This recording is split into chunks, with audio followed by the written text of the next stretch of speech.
Hi, everybody, and welcome to the CAHPERD informational session. And so this is for, I've kind of set it up so that if you're kind of interested, maybe on the fence, I can kind of introduce or talk to you about the first kind of pieces that will help you decide how much is it worth in class, what's it going to entail when I'm down there.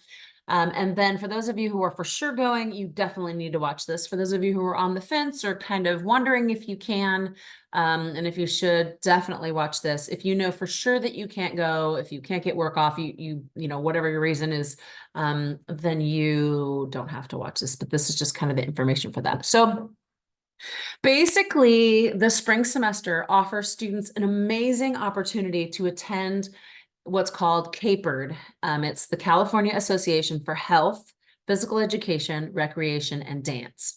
And the association typically involves about 80 to maybe 75 to 80% of PE teachers, future PE teachers, retired PE teachers. And then the rest of the CAHPERD acronym is kind of fills in the other piece. Most of it's overlap. But it includes everything from elementary PE, sports, athletics, athletic directors, administration, leadership, and then, of course, everything in the realm of health, from sex ed to drugs to public health and education, just such a wide breadth of things that it can include. And then, of course, recreation and dance. And dance, there's kind of two avenues. One is the kind of the professional dance, the people who own their own dance studios, and then those who are in PE but interested in teaching dance or have their own dance programs at high school. And so basically what the CAHPERD conference is once a year, hundreds and hundreds, sometimes thousands of professionals come together and put together a bunch of sessions, informational sessions that you can decide which ones you want to go to. So at any given time during this conference, there'll be anywhere from 7 to 15 sessions from a variety of different areas. And for the kind of 2 or 3 days that you're down there, you get to pick which of the 6 or which of the 10 or whatever that you want to go based on your interests and requirements for the class and things like that. It is typically Thursday, Friday, Saturday. Sometimes we don't do Thursday. Sometimes we do Sunday. But basically, the requirements for this class are going to require that you, for both classes actually, that you stay almost all of Friday and all of Saturday for sure. And if you go on Thursday, it lightens the loads on one of those other days if you're able to. Typically, classes are either canceled or excused. If there's professors that aren't participating in the conference, and a lot of people in the sciences, you know, any of the KNES 151Ds and motor learning and whatnot, they don't participate, but they do excuse when you go. So usually it's a carte blanche. Yeah, it's okay for you to go. Sometimes you need a little email from either me or Dr. Parker, Dr. Takla, saying that you are going to go. And usually I'll include the requirements in there so that they know that you're not just going down and doing nothing. So on that note, you aren't just going down there and doing nothing. It is part of this class, and I'm going to show you in just a minute how much of each of the classes it satisfies. And with that, it's important to know, whether you go or you don't go, that when you do go, you are responsible for doing a lot. So those of you who can't make it, rest assured that people who go are really doing a lot. And I'm going to show you that here in just a second. But what I basically want to show you first is part of the syllabus. So for 146, which is individual sports, if you go to the conference and you meet all of the requirements, you do not have to take the final exam. The final exam on that class is worth 10%. This isn't the syllabus for it, but you know, I won't need to pull it up just for this. Oh, I'm going to have to pause because my daughter's home and she's not a quiet human. Pause. Okay, I'm not sure exactly where I was. Lots just occurred. But I do know I was talking about how much what percentage it counts for each class. So in 146, which is individual sports, it counts for your final exam. If you go and you meet all of the requirements, you get an A on the final exam, which is worth 10%. I kind of remember where I was now. I was just about to share this. If you are in 142, which is the rhythm and dance, or it's called creative movement and dance, but it's really gymnastics and dance. then it counts for a little bit more. The requirements are a little bit bigger, and it's really kind of the senior level class. So it's really kind of designed for the senior level experience.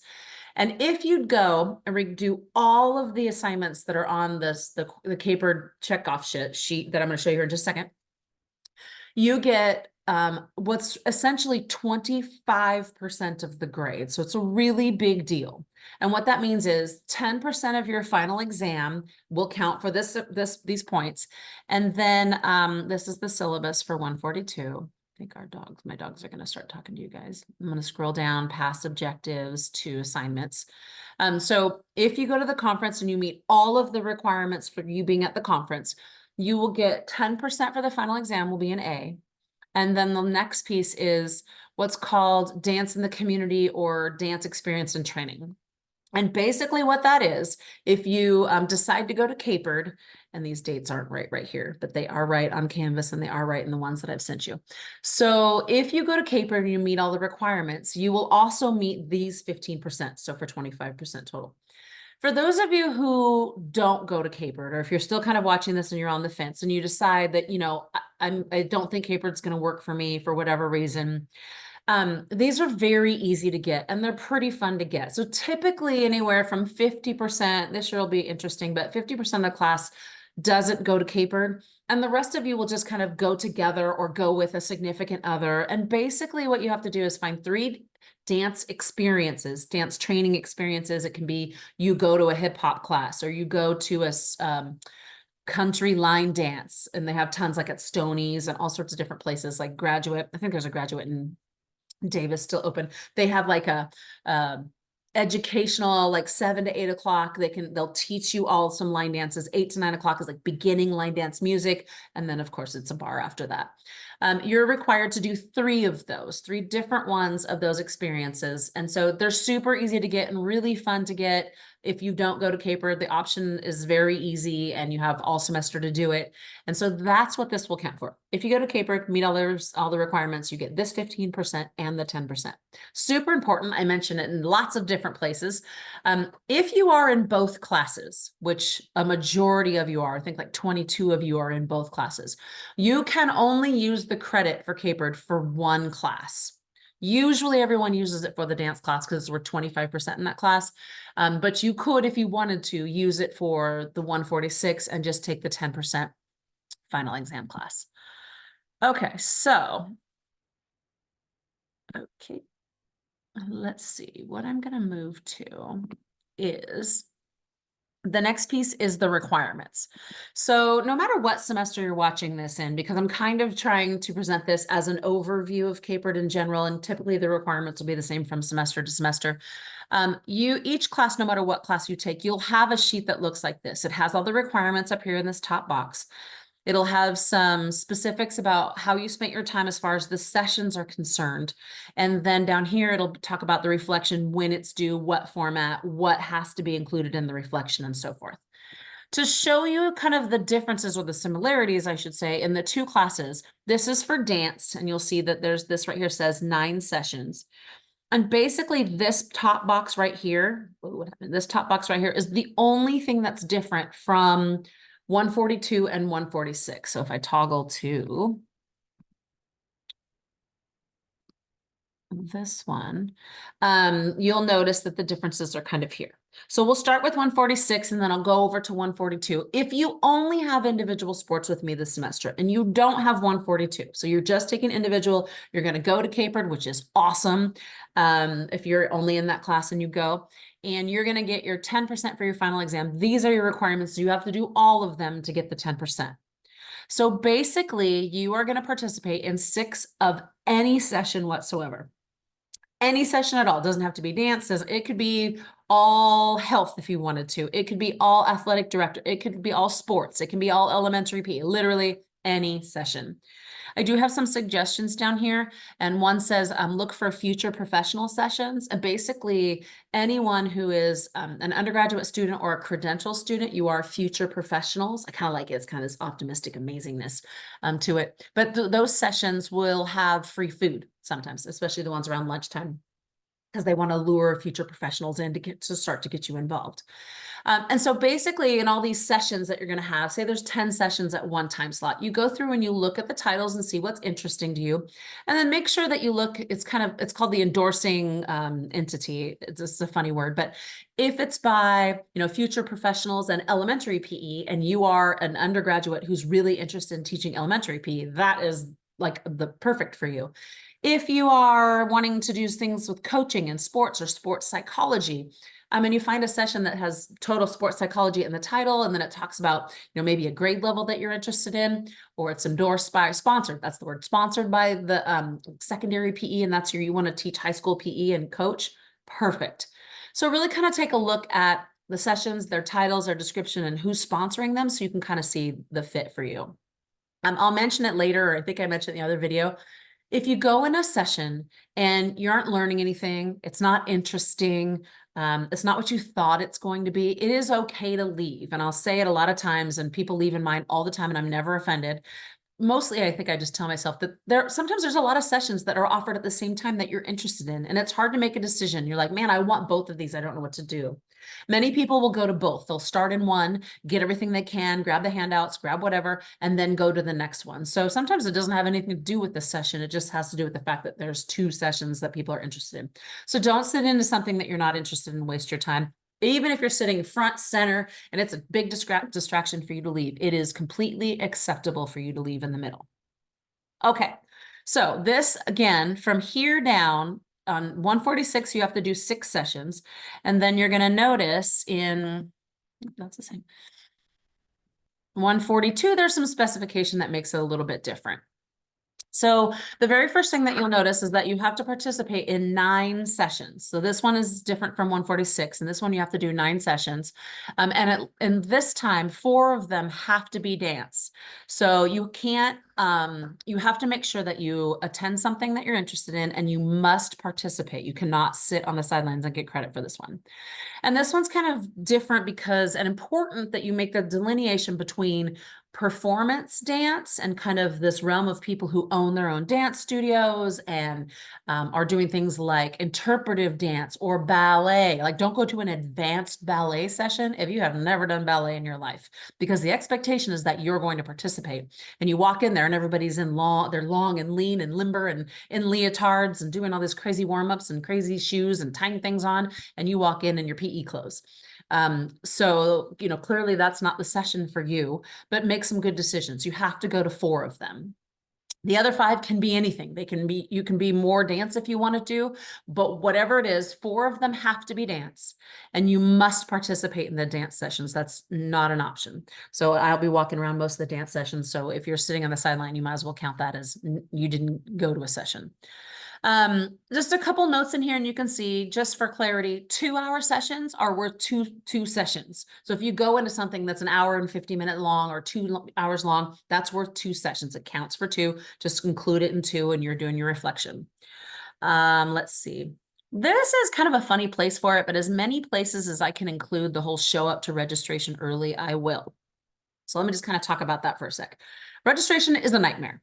If you're pre-registered, and then we'll talk about that as far as it relates to volunteering and paying and whatnot, it isn't as bad. You go to the registration area. If you walk into the convention hall or the hotel that's hooked to it, there'll be signs that say conference registration, and you go to the registration, there'll be all these different booths. You walk up to the one that says pre-registration with your last name. Usually it's like K to Z, last name K to Z or J to K, whatever. So I'll go obviously into the K, there's a big K behind me. And I'll go, Julie Kitchen, and they'll give me my packet. And in there will be information, flyers, my name badge, which you have to wear everywhere. And typically it has like a little backpack or some kind of flimsy little bag that you can hold stuff in if you don't have one.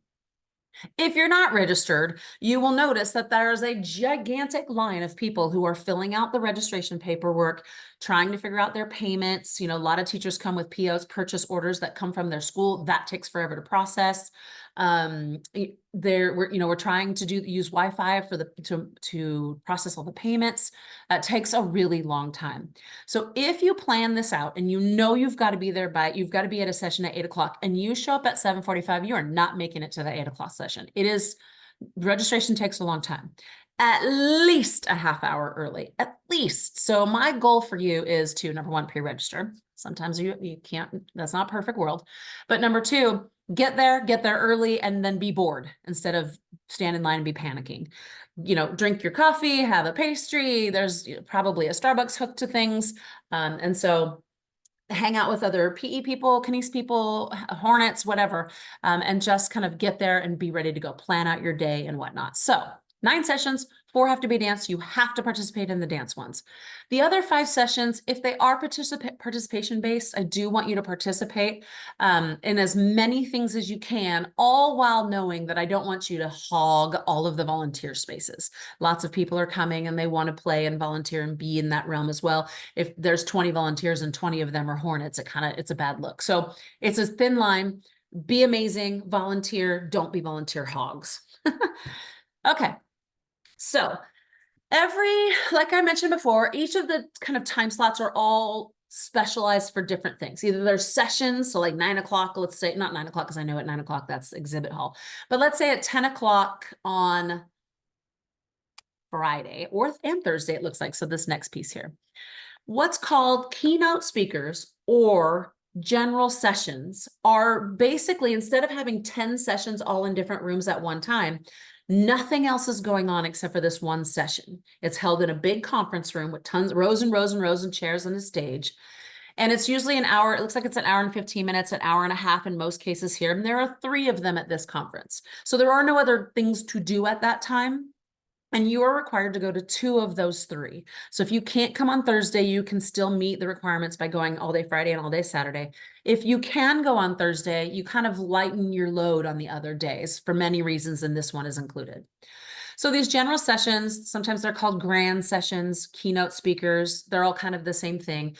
They're really great presenters, the best ones probably there. They cost a lot of money to bring in, and they're amazing topics, really interesting kind of hot topics that amazing people present on. They're the kind of the biggest value.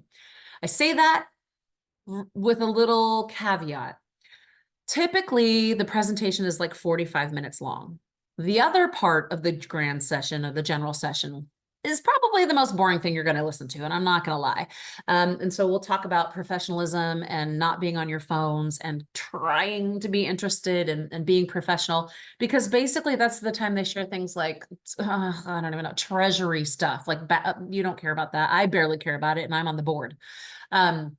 So try your best to kind of be interested. The president usually talks and says a little piece and introduces someone, and then the treasurer will come up and they'll do a little bit of business and blah, blah, blah. One of them, they'll have the candidates for president. If there's more than one, will come up and they'll debate it's a total of 7 minutes. It's not a big deal. We try to limit the amount of boring things so that people enjoy the general sessions.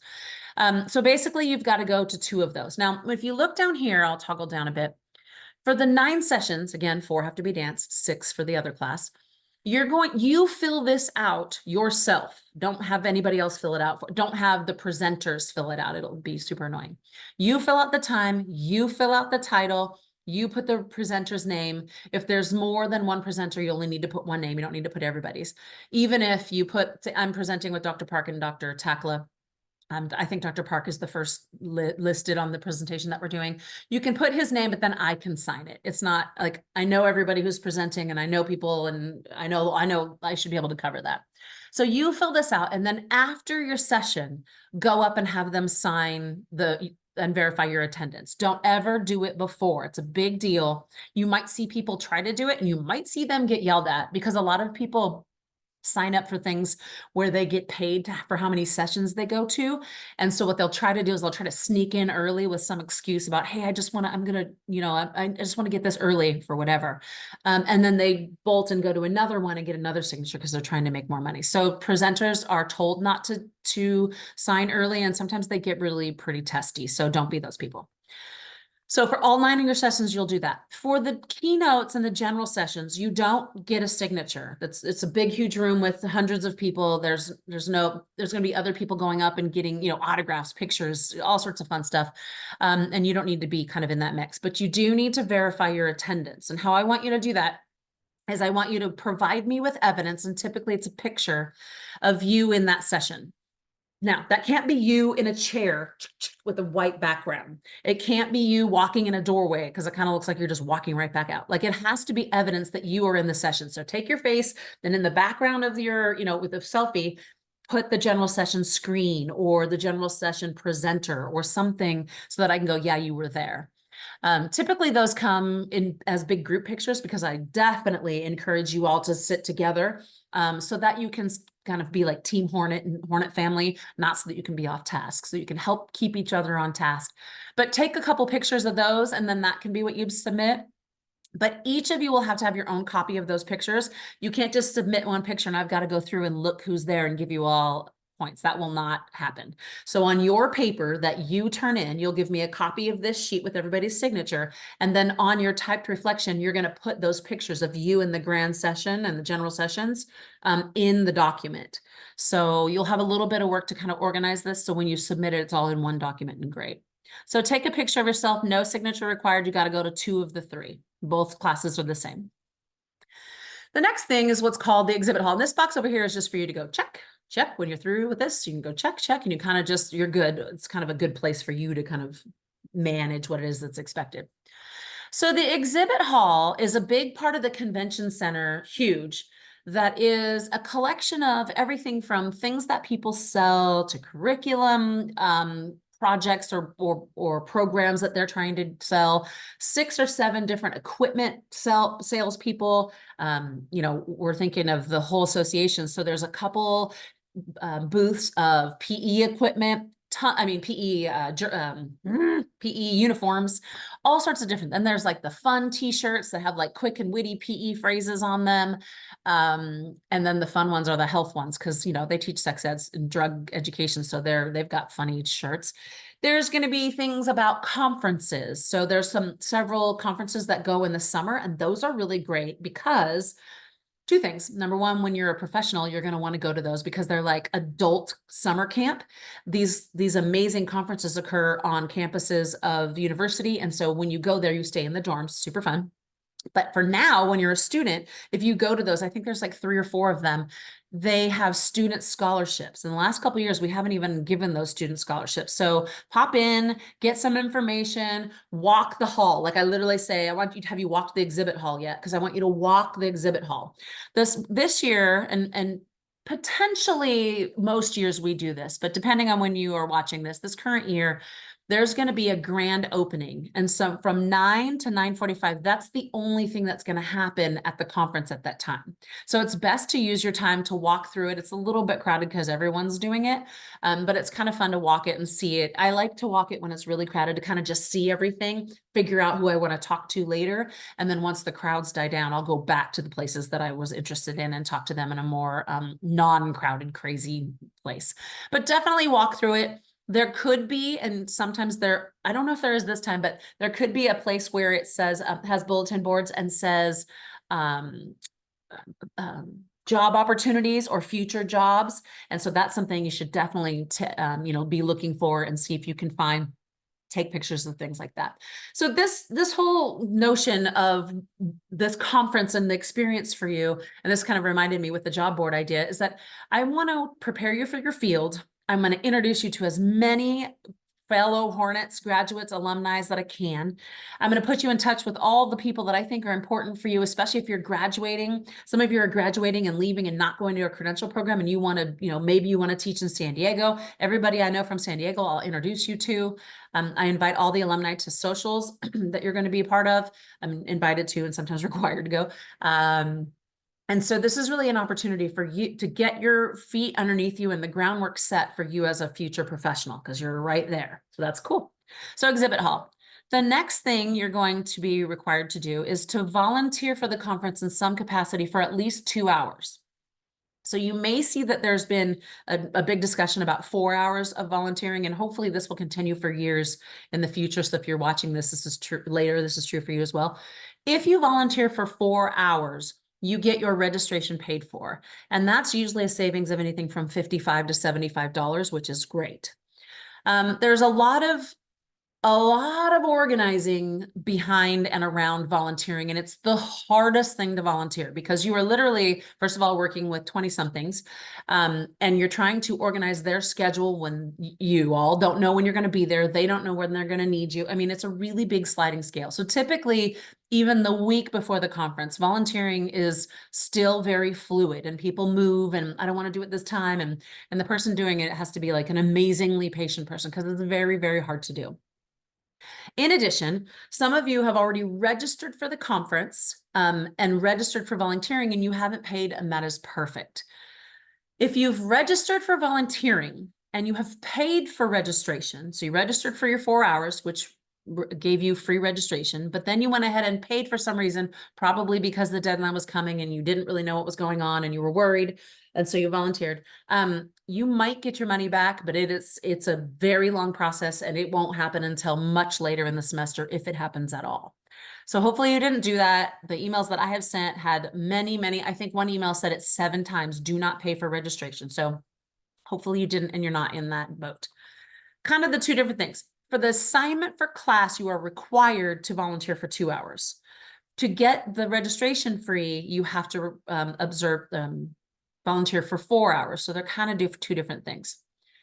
For everyone, whether you're registered, you're not registered, whether you're signed up for volunteer hours or you haven't, whether they've given you specific volunteer hours or they haven't, the CAHPERD office is in Sacramento. It's off of El Camino, kind of by Arden Fair Mall. There's going to be lots of things that we need to do to get the conference ready ahead of time. And anyone, no matter what, can volunteer for those hours ahead of the conference and have your hours done. So who that's specifically important for, excuse me, is those of you who can only come down Friday and Saturday and you can't be there Thursday. If you can volunteer ahead of time, and I will be reaching out if I haven't already to see when those hours are. In fact, I just saw an email from the person who probably has hours, so I might pause it, go back out and come back in. But if you can volunteer ahead of time, that lightens the load for all of these other requirements that you have on Friday and Saturday. If you're coming on Thursday, Friday, Saturday, it should be easy for you to get it all in. And some of you just don't want, maybe you want to sleep in and you don't want to come to the 8 o'clock sessions. There's even 7:30 sessions. There's even like 6:30 jogs, which count if you go with the conference. And so you want to do it earlier so that you can kind of lighten the load a little bit. So whatever you want, those opportunities are there. They're really important because there's only 2 people that run the entire office and set up the entire conference. And so they need people stuffing envelopes and organizing and, all sorts of things. So reach out if that's something that you're interested in, and I will hook you up with those type slots. Okay. So I mentioned it briefly as one of the things in the general session that's not very exciting. Sometimes it is. Sometimes people are really dynamic in their speeches. But each year there are CAHPERD officer elections. And so there's people running for president and vice president, people running for the board, which I currently serve on the board. There's council members, all sorts of different things. And they have to be voted on by the general population. So basically, you will be required to vote in the elections. The president will speak. It's president who's going for president, whether there's 1 or 2 people, will speak in one of the general sessions. So you'll have that for those of you who go. And then everything else that's going to be voted on there'll be a bulletin board with all of the information posted. So if I was running for something, I would put my resume, a picture, what I believe, what I'll do, what I'll achieve, all the things that would be in an election. And then you as students would read that and then vote. Usually there's mostly just 1, maybe a couple places there's 2 people to vote for. Typically it's pretty easy. I just want you to go through the process and vote. Typically it'll be outside of a general session, especially when the president speaks, it'll be right outside. And so you can just go right outside and volunteer or vote.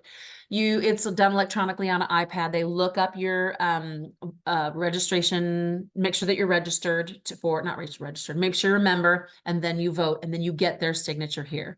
So this up here was for volunteering. The volunteer person in charge has to sign this. Sometimes it'll be me. And then this one, the officer for elections, there'll be someone running the desk to make sure that one person doesn't vote multiple times. That person can sign this here. Okay. Next, on Friday nights, usually Friday nights of all conferences, there's a student competition. And what that means is members from all of the different colleges will form teams and compete against each other. Typically, I don't know, I would say 99% of the time, I have no idea what the competition entails because they know that I always send lots of teams and that nobody will think that people will start to think I'm a cheater if I'm involved in it and all, which is frustrating because I would never do that. But basically, it's this big kind of a little bit tumultuous, but we're going to do our best to kind of not lend any fire to that flame that's going up. It is a competition. There is a trophy. There is a winner. It is a big deal. And sometimes competition, those who are really bad at competition and kind of managing competition, let their tempers flare, and we're not going to do that, period. The requirement is that everyone's there from 8 to 10:30. Sometimes it goes a little late, sometimes it goes a little early. However long it goes, you're required to be there. Most of you will just be the cheerleaders, which kind of stinks because I would like it to be where you all can compete. They've done it several different ways. One time we had one team of 5. One time we had one team and you could put whoever you wanted in based on whatever the competition was, which was kind of cool. Sometimes there's not enough teams from the other schools, so they let us do like, Hornet 1, Hornet 2, Hornet 3. It is always a varied amount of different things, and we never know what it is. Sometimes competition can involve a rubber chicken, literally. Sometimes it can involve rugby balls or footballs, usually rackets. Last year there was even a session that had like rolled up socks. So it's really like sometimes there's dance, sometimes you make up a dance, sometimes they put in music and you try to do a dance. It is very varied, if you will. So like I said, there is a trophy. And one of the things that's super important is that you as a participant in this and a member of the Hornet family and a representative of our university and our class of me and you are going to be on your best behavior, compete like heck, win as hard as you can. And then at the end of it all, shake hands and, graciously accept whatever it is. So you graciously are a loser. So what? If you're graciously a winner, be gracious in the acceptance of that. And there's more specifics in the other email, but it's very important because it can tend to get a little carried away. Okay. So some will participate, all should cheer. Again, I don't know what it looks like, but the expectation is that you're there, be on time. Okay, because sometimes last year they had something that started at 8 o'clock and one of our teams was late and they missed it completely and they ended up losing by 7 points, and that first competition was worth 15. So you are rewarded for being on time and being amazing. The reflection for both classes is typed, and everything should kind of be in one thing. So you're going to type your reflection, and when it says, give me your reflection on the general session, you put in your picture and then a reflection. Any kind of pictures that you have, I would love. And I love to kind of include those things on the bulletin board. They have to be appropriate, so no beverages of any kind and those types of things. And I will put those on the bulletin board to represent the future professionals aspect. And then, so yeah, you'll turn in all of this. If you look down at the bottom, there's some specifics that your reflections should include.